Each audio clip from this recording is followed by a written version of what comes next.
الحمد لله وحده والصلاة والسلام على من لا نبي بعده واصحابہ اجمعین۔ محترم بھائیوں، بزرگوں، اللہ تعالیٰ نے میری آپ کی اور قیامت تک کے آنے والے انسانوں کی کامیابی اللہ کی اطاعت میں اور نبی پاک صلی اللہ علیہ وسلم کی سنت میں، طریقے میں رکھی ہے۔ جس کی زندگی میں یہ دونوں چیزیں ہیں، اطاعت اور نبی والا راستہ، نبی والا طریقہ،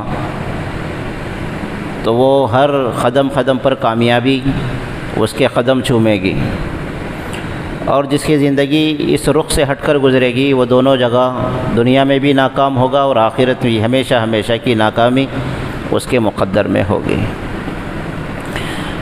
قرآن پاک میں جگہ جگہ اللہ تعالیٰ نے یہی فرمایا، اطیعوا اللہ و اطیعوا الرسول۔ یہ دو چیزوں کا خصوصیت کے ساتھ ذکر ہے، کیونکہ ایمان کی اساس ہے، بنیاد ہے، جڑ ہے۔ اللہ کی اطاعت، نبی پاک صلی اللہ علیہ وسلم کی فرما برداری، یہ دونوں چیزیں ہر عمل کے اندر مومن ٹٹولتا ہے اس بات کو کہ میرے عمل کے اندر یہ دونوں چیزیں ہیں یا نہیں ہیں، اللہ کا حکم اس عمل کے اندر ہے یا نہیں ہے۔ اگر حکم اللہ کا ہے تو طریقہ نبی پاک صلی اللہ علیہ وسلم کا ہے یا نہیں ہے، دونوں چیزیں، اطیعوا اللہ و اطیعوا الرسول۔ تو میرے بھائیوں، بزرگوں، دوستو، یہی چیز ایمان کا خلاصہ ہے اور ایمان کی اساس ہے اور مومن ہونے کی علامت ہے کہ جو مومن ہوتا ہے ہر عمل کے اندر اس بات کو سامنے رکھ کر چلتا ہے، اور یہ چیز سامنے نہیں ہوتی تو وہ ہر عمل بندہ کر لیتا ہے جس میں نبی کا طریقہ نہیں ہوتا، تو اللہ کا حکم بھی اس میں نہیں ہوتا، تو وہ رخ اس کا دوسری طرف لے جاتا ہے جو ناکامی والا راستہ ہے۔ پھر در در کی ٹھوکریں اس کے مقدر میں ہو جاتی ہے، دنیا کی ناکامی اور آخرت کی ہمیشہ ہمیشہ کی ناکامی اس کے حصے میں آ جاتی ہے۔ تو اس لیے ہماری زندگی کے شب و روز، ہماری زندگی کا ہر عمل، اس کے اندر ہم کو ٹٹولنا ہے کہ میری زندگی، میری طبیعت اور میرا مزاج اعمال کے اندر نبی کے طریقہ اس کے اندر کتنا ہے، اللہ کا حکم اس کے اندر کتنا ہے۔ اللہ کے نبی صلی اللہ علیہ وسلم نے اپنی امت کو ہر عمل کے اندر نمونہ دیا ہے، اور قرآن پاک میں اللہ تعالیٰ نے نبی پاک صلی اللہ علیہ وسلم کی ذات اقدس کو آئیڈیل بنایا ساری انسانیت کے لیے۔ لقد کان لکم فی رسول اللہ اسوۃ حسنہ، کہ دیکھو زندگی کے گزارنے میں ہم نے تمہیں آزاد نہیں چھوڑا ہے، زندگی کے گزارنے میں نبی پاک صلی اللہ علیہ وسلم کو آئیڈیل بنایا ہے تمہارے لیے، اور اللہ کے نبی صلی اللہ علیہ وسلم کا ایک ایک عمل محفوظ ہے۔ اللہ تعالیٰ نے جیسے قرآن کی حفاظت کا انتظام فرمایا ہے، ویسے ہی نبی صلی اللہ علیہ وسلم کے ایک ایک عمل کی حفاظت کا بھی انتظام فرمایا ہے۔ جتنی بھی احادیث کی کتابیں ہیں اس کے اندر آپ صلی اللہ علیہ وسلم کے ارشادات، آپ کے اقوال، آپ کے افعال، آپ صلی اللہ علیہ وسلم کے شب و روز، آپ کا چلنے کا انداز، اٹھنے کا انداز، بیٹھنے کا انداز، مسکرانے کا انداز، بات کرنے کا آپ صلی اللہ علیہ وسلم کا انداز، آپ کے ہر پہلو کو محفوظ کیا گیا ہے اور ہمارے لیے نمونہ ہے کہ زندگی کے گزارنے کے لیے۔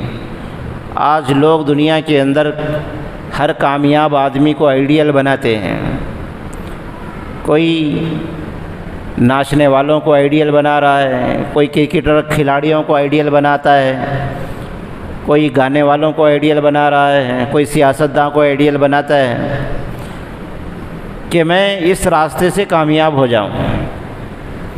اللہ تعالیٰ نے دنیا کی کامیابی اور آخرت کی کامیابی دونوں کامیابیوں کو نبی رحمت صلی اللہ علیہ وسلم ساری انسانیت میں آپ سے زیادہ، آپ صلی اللہ علیہ وسلم سے زیادہ کامیاب کوئی شخص نہیں ہو سکتا۔ انگریز بھی اس بات پہ متفق ہیں کہ دنیا میں کوئی شخص فاتح بن کر گزرا ہے اور جس کے اوپر تھوڑا سا بھی کسی کا انگلی کا اشارہ بھی نہیں ہو سکتا کہ زندگی میں کوئی خطا کی ہو، کوئی لغزش کی ہو، کوئی ایسا عمل کیا ہو جس پر کسی کو بات کرنے کا موقع مل جائے۔ ایسی کوئی شخصیت نہیں ہے نبی پاک صلی اللہ علیہ وسلم کی شخصیت کے علاوہ۔ اسی لیے ایک انگریز نے ایک کتاب بھی لکھ لی ہے، دا 100۔ وہ شخصیات جو کامیاب دنیا کے اندر ہو کر گزرے ہیں، فاتح بن کے گئے ہیں، اور جن کے ہر عمل لوگوں کے لیے کامیابی کا راستہ چھوڑ گئے ہیں، تو اس میں سب سے پہلے جو نام لکھتا ہے انگریز ہو کر، عیسائی ہو کر، وہ نبی رحمت صلی اللہ علیہ وسلم کی ذات اقدس۔ اس ہستی کو اللہ نے ہمارے لیے نمونہ بنایا۔ آج ہم آپ صلی اللہ علیہ وسلم کے طریقے کو نمونہ اور آئیڈیل بنانے کو چھوڑ کر دنیا داروں کو نمونہ بنا رہے ہیں، تو دیکھ رہے ہیں دنیا میں مسلمانوں کا کیا حال ہے۔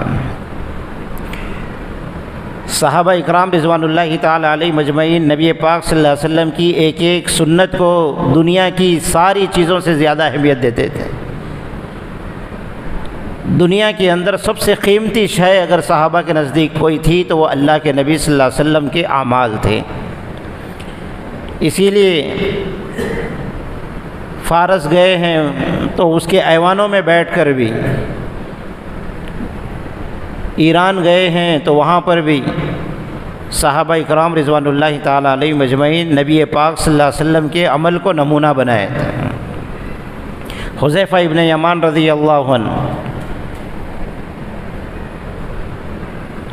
بادشاہوں کے دربار میں موجود ہیں، دسترخوان بچھا ہوا ہے، کھانا ہاتھ سے لقمہ گر گیا، آپ اٹھا کر کھا رہے ہیں، تو درباری روکتا ہے کہ آپ یہ عمل کریں گے تو آپ کی حقارت لوگوں کے دلوں میں بیٹھ جائے گی، یہ گھناؤنا عمل ہے، یہ حقارت والا عمل ہے، اس سے آپ کے مقام و مرتبے میں کمی آئے گی، لوگ آپ کو دوسری نگاہوں سے دیکھیں گے، معزز نگاہوں سے نہیں دیکھیں گے، حقارت والی نگاہوں سے دیکھیں گے۔ آپ اس لقمے کو چھوڑ دیجئے، دوسرا لقمہ برتن میں موجود ہے، آپ اس کو اٹھا کر کھائیے۔ قربان جائیے حضرت حذیفہ ابن یمان رضی اللہ عنہ کے ان الفاظ پر، جو ایوان میں بیٹھ کر بادشاہوں، وزیروں اور امراء کی مجلس میں بیٹھ کر اس لقمے کو دسترخوان پہ سے اٹھا کر کہہ رہے ہیں اس درباری سے، اترک سنت حبیبی لہؤلاء الحمقاء، ان بیوقوفوں کی وجہ سے میرے محبوب صلی اللہ علیہ وسلم کی سنت کو میں چھوڑ دوں، ہرگز نہیں ہو سکتا۔ یہ کہہ رہا ہے کہ ان کی نگاہوں میں آپ کی حقارت آ جائے گی، یہ کہہ رہے ہیں کہ یہ سارے حقیر ہیں میرے نبی کی سنت کو چھوڑ کر، اور میں ہی معزز ہوں، اور ہمیں دنیا میں عزتیں ملی ہیں نبی کے راستے سے، نبی کے طریقے سے۔ اسی لیے اللہ کے نبی صلی اللہ علیہ وسلم نے ایک ایک عمل کو اپنی امت کو بتایا ہے، کھانے کا طریقہ بتایا ہے، سونے کا طریقہ بتایا ہے، جاگنے کا طریقہ بتایا ہے، سفر کیسے کرنا بتایا ہے، سواری پہ کیسے سوار ہونا بتایا ہے، گھریلو زندگی بتائی، تجارت والی زندگی بتائی، دوست و احباب کی مجلسیں بتائی، نکاح کی مجلسیں بتائی، گھریلو زندگی کیسے گزارنا بتایا، میاں بیوی کے تعلقات کیسے ہونے بتائیے، سارے کے سارے چیزیں آپ صلی اللہ علیہ وسلم نے اپنی امت کو بتایا ہے۔ اسی لیے مشرکین مکہ صحابہ اکرام رضوان اللہ علیہ مجمعین کو طعنہ دیتے تھے کہ صحابہ بتاتے تھے جب ہمارے نبی نے استنجا کرنے کا طریقہ بتایا ہے کہ استنجا اس طریقے سے کیا جاتا ہے، پیشاب اس طریقے سے کیا جاتا ہے، بیت الخلاء اس طریقے سے جایا جاتا ہے، تو وہ کہنے لگے کہ تمہارا جو نبی ہے وہ تو تم کو جو ہے استنجا کا بھی طریقہ بتاتا ہے۔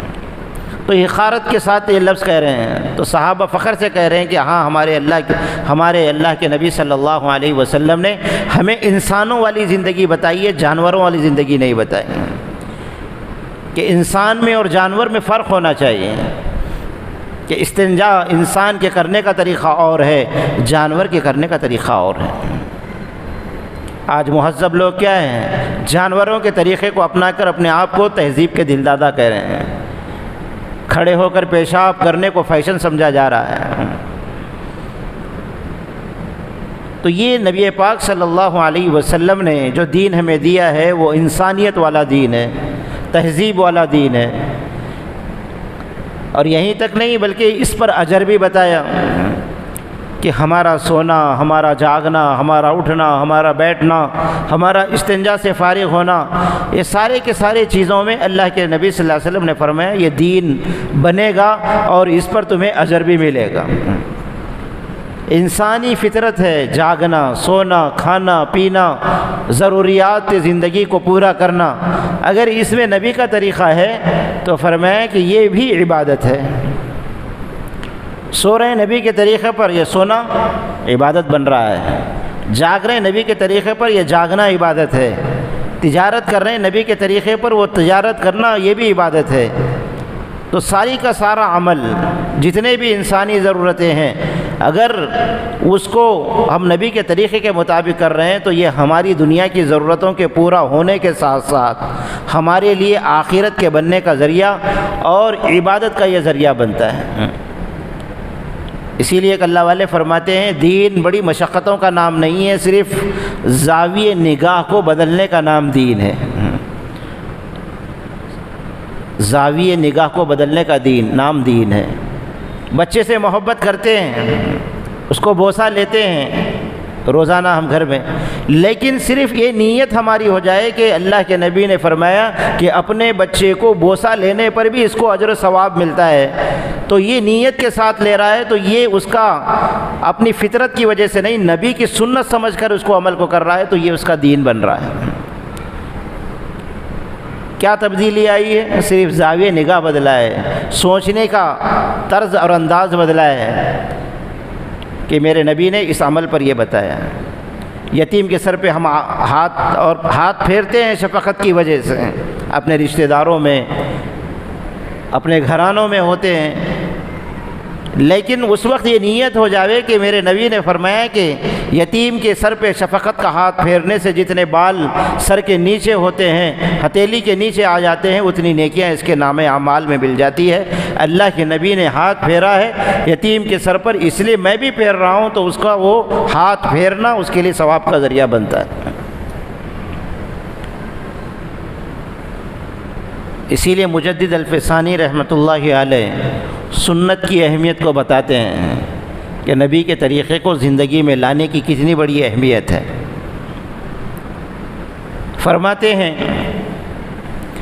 کہ کوئی اس نیت سے قیلولہ کرے کہ میرے نبی سوتے تھے، دوپہر کے بعد کھانا کھا کر چند لمحے آپ کا آرام کرنا یہ سنت سے ثابت ہے، آپ سوتے تھے، اس نیت سے کوئی سو رہا ہے تو وہ ہزاروں راتیں تہجد پڑھ کر جاگ رہا ہے، نفلی عبادتیں کر رہا ہے۔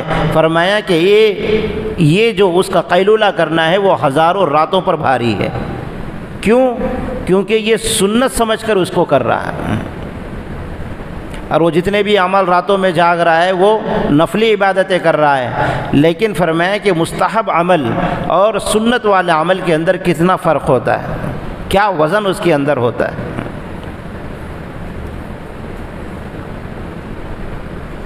اور آگے فرماتے ہیں کہ تھوڑی دیر بیت الخلاء کے لیے آدمی جاتا ہے، حاجت کے لیے جاتا ہے، تو اس کا حاجت کے لیے جانا نبی کے طریقے کے مطابق وہ 200 رکعات پڑھنے سے بھی زیادہ افضل ہے، اس سے زیادہ اس میں ثواب ہے، کیونکہ سنت کے طریقے کے مطابق وہ عمل کر رہا ہے۔ تو یہ عمل سنت کے مطابق کرنا، مفتی شفیع احمد عثمانی رحمۃ اللہ علیہ نے ایک اچھی مثال کے ذریعے سے سنت کی اہمیت کو بتلایا کہ سنت کی کتنی اہمیت ہے دین اسلام کے اندر، طریقے کے اندر، عمل کرنے کے اندر، کہ نبی کا طریقہ ہمارے اس عمل کے اندر ہو، کہ ایک لگا ہے بورڈ کے اوپر لکھیں آپ، حساب کا جو لفظ ہے، ریاضی کا جو لفظ ہے، اس کو ایک لکیر ماریں، وہ ایک ہے، اس کے سامنے جتنے زیرو لگتے جائیں گے، فرمایا وہ جتنے زیرو اس کے لگیں گے اتنا کیا ہوگا، اس ایک کے عدد کا کیا ہوگا، وزن بڑھتا جائے گا۔ ایک لگ رہا ہے، اس کے آگے زیرو لگا تو 10 بن گئے، اور ایک زیرو لگا تو وہ 100 بن گئے، اور ایک زیرو لگا تو وہ 1000 بن گئے، اور ایک زیرو لگا تو 10,000 بن گئے، اور ایک زیرو لگا تو 1,00,000 بن گئے، تو اس کی اہمیت بڑھتی جائے گی۔ فرمایا کہ اگر زیرو اس ایک کے پچھلے جانب لگایا جا رہا ہے تو وہ ایک کی اہمیت کو بھی گھٹا دیتا ہے۔ اب اس کا وزن جتنے زیرو لگتے جائیں گے اتنی ہی اس کی ایک کی قیمت، جو ایک لکھا ہوا تھا وہ زیرو لگتے لگتے وہ بھی زیرو بن جاتا ہے۔ یہ سنت کی اہمیت ہے، سنت جس عمل کے اندر لگتا ہے اس کا وزن بڑھتے بڑھتے بڑھتے بڑھتے جاتا ہے، اور جس عمل کے اندر سنت نہیں ہوتی، طریقہ نہیں ہوتا نبی کا، وہ عمل اپنی مرضی کے مطابق کیا جا رہا ہے تو وہ اس کے اندر کوئی وزن نہیں رکھتا۔ کتنے اعمال ہیں معاشرے کے اندر جس کو ہم دین سمجھ کے کرتے ہیں، جو نبی کی سنت اور طریقے کے خلاف ہے، نبی کے طریقے کے خلاف ہے۔ ایسے رسم و رواج، آج ہی کی بات، ہمارے ایک پڑوس میں کسی خاتون نے بچے کی ختنہ کی ہوئی، 17 دن ہو گئے، 17 دن کے بعد گھر کے اندر کچھ کھانا مٹھائی بنی، گھر کے اندر وہ تقسیم ہو رہا ہے، کیا سمجھ کے کہ بھئی یہ دین ہے، دین سمجھ کے اس کو کیا جا رہا ہے، حالانکہ اس سے کوسوں کوسوں دور بھی اس سے کوئی دین سے اس کا میل نہیں کھاتا۔ تو ایسے اعمال ہمارے معاشرے کے اندر جو دین سے کوسوں دور ہے، اسی لیے ہمارے گھروں کے اندر سنتوں کا اہتمام، ہر عمل کی سنتیں موجود ہیں، کھانے کی سنتیں، سونے کی سنتیں، پانی پینے کی سنتیں، سفر کی سنتیں، کہ اللہ کے نبی صلی اللہ علیہ وسلم اس عمل کو کس طریقے سے کرتے تھے، کس طریقے سے اللہ کے نبی نے اس عمل کو کیا ہے، اسی عمل کے مطابق اس کو کرنا ہے۔ سنت کی مثال ہمارے بڑے یوں دیتے ہیں کہ 1 کروڑ کی گاڑی ہے، 50 کروڑ کی گاڑی ہے، قیمتی سے قیمتی گاڑی ہے، اور اس کی ٹنکی میں پٹرول بھی بھرا ہوا ہے، ٹائر بھی مضبوط ہے، شو روم سے آج ہی لائی ہوئی ہے، لیکن وہ چل نہیں رہی ہے۔ اس کو جتنا دوڑا رہے ہیں، ایکسیلیٹر دے رہے ہیں، گیئر میں ڈال رہے ہیں، پٹرول بھی موجود ہے، ٹائر بھی اچھے ہیں، اگر اس کے اندر ان ٹائروں میں ہوا نہیں ہے تو وہ قیمتی سے قیمتی گاڑی بھی آگے نہیں چلتی۔ تو ہمارے بڑے اس کی مثال یوں فرماتے ہیں، وہ ٹائر کے اندر جو ہوا ہے، اس ٹائر کی اندر ہوا کی کیا اہمیت ہے کہ قیمتی سے قیمتی گاڑی بھی جو ہے ہوا نہ ہونے کی وجہ سے اس کی اہمیت ختم کر دیتی ہے۔ تو ہوا کی جو اہمیت ٹائروں کے اندر ہے، عمل کے اندر سنت کی ویسی اہمیت ہے۔ چھوٹی چیز ہمیں نظر آ رہی ہے، لیکن کتنا بڑا کام اس سے ہوتا ہے۔ اسی لیے اللہ کے نبی صلی اللہ علیہ وسلم نے ارشاد فرمایا کہ میری سنتوں کو اس وقت زندہ کرنا جب لوگ سنتوں کو پامال کر رہے ہیں، اس کے لیے کتنا بڑا اجر فرمایا، فَلَهُ أَجْرُ مِئَةُ شہید، 100 شہیدوں کے برابر اس کو ثواب ملے گا۔ آج ٹخنے سے اوپر کپڑا پہن رہے ہیں تو لوگ معیوب سمجھتے ہیں، ٹخنے سے ایسے ماحول میں پہننا، پگڑی بننے کو آج لوگ معیوب سمجھتے ہیں کہ یہ کیا بنا ہے، دقیانوسی صورت بنائی ہوئی ہے۔ ایسے ماحول میں ان سنتوں کو زندہ کرنا جن سنت کی حقارت آج معاشرے کے اندر ہے، اس کے اوپر اللہ کے نبی نے اتنے اجر کا وعدہ فرمایا۔ تو میرے بھائیوں، بزرگوں، دوستوں، ہم نبی کا حلیہ نہیں بنائیں گے اور نبی کے نقل نہیں اتاریں گے تو ہم کامیاب نہیں ہو سکتے۔ نقل اتارنے پر بھی اللہ رب العزت نے کامیابی عطا فرمائی ہے۔ حضرت موسیٰ علیہ السلام فرعون کو دعوت دے رہے ہیں۔ فرعون کیا کہہ رہا ہے؟ انا ربکم الاعلی، میں سب سے بڑا خدا ہوں۔ تو فرعون نے موسیٰ علیہ السلام کو مقابلے کے لیے بلایا۔ موسیٰ علیہ السلام عصا کو لے کر میدان میں اترے۔ جادوگروں نے کہا کہ ہمارے جیسا لباس موسیٰ علیہ السلام کو بھی پہننا پڑے گا۔ تو موسیٰ علیہ السلام نے کہا کہ میں ان جیسا لباس نہیں پہنوں گا۔ تو غرض وہ شرائط میں تھا کہ جب مقابلہ ہو تو سب کا لباس ایک ہی ہو، جس فن کے ماہر ہوتے ہیں ان کا ایک لباس ہوتا ہے۔ تو موسیٰ علیہ السلام نے نہیں مانا کہ میں ان جیسا لباس نہیں پہنوں گا، میرا لباس جو ہوگا وہی پہنوں گا۔